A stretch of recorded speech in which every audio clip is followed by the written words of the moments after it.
This is an automated weather emergency notice. Solar flare warning.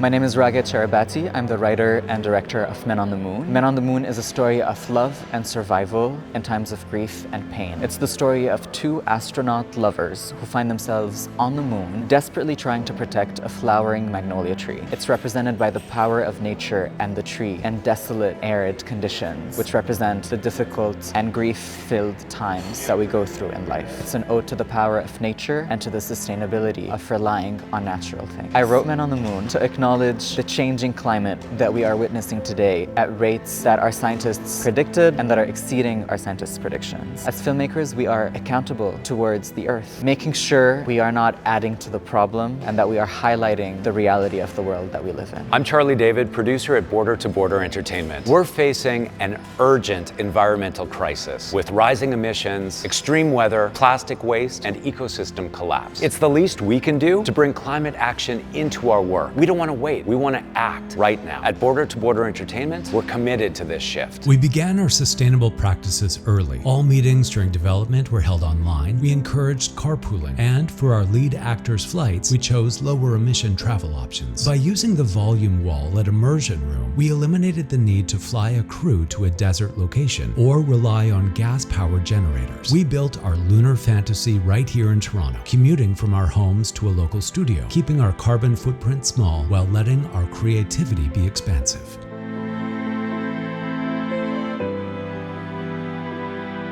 We embraced the 5 sustainable R's. Refuse. We avoided creating new sets, props, and wardrobe, and eliminated single-use materials, and all documents were shared digitally to cut paper waste. Reduce. We minimized emissions by filming in a single virtual production studio and used whatever in-house equipment we could. We encouraged carpooling and streamlined transportation by using one shared truck for all departments to pick up wardrobe, set decoration, craft services, grip, electric, and camera rentals. This collective effort reduced both fuel consumption and traffic impact in the city.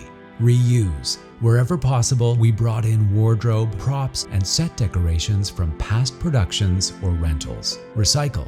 Clearly labeled bins were placed on set to separate landfill, recycling, and organic waste.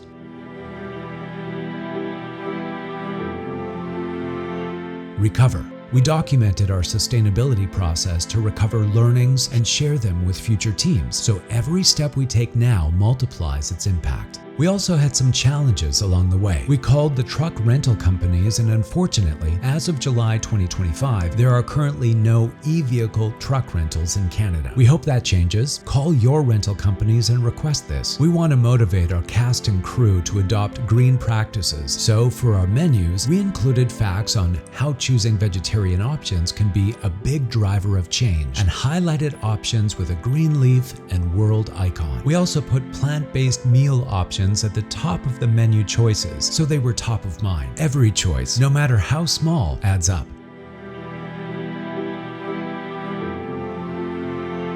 And for Men on the Moon, sustainability isn't just a checklist. It's part of the story we're telling. In the film industry, we have a really wide reach. This industry needs to really help set the standard because we're a global industry. We're working with our food supplier for the day to ensure that all of our food products are packaged in sustainable products. So we're using bamboo cutlery, we're using paper packaging. Everything that we do has an impact. When I got the sustainability memo, none of us have ever seen this before. For years, film sets have been known to be rather wasteful places, and I'm really excited to see companies like Border2Border being some of the first to take charge, checking in with all departments on what we can do together. If we're trying to make the world a better place with our art, I think we can at least make the workplace a little bit of a better place for the world. I think sustainability is important in the media industry because we have to sustain our earth to have a media industry. We want to keep it alive as long as we can, and part of keeping it alive is having green sets. Art can be quite expensive, so we do rent a lot of our props. We rented trees. I sourced a whole lot of flowers from a local shop that were destined for the bin. We do create a lot of waste, but the way to be sustainable is how can we use that waste?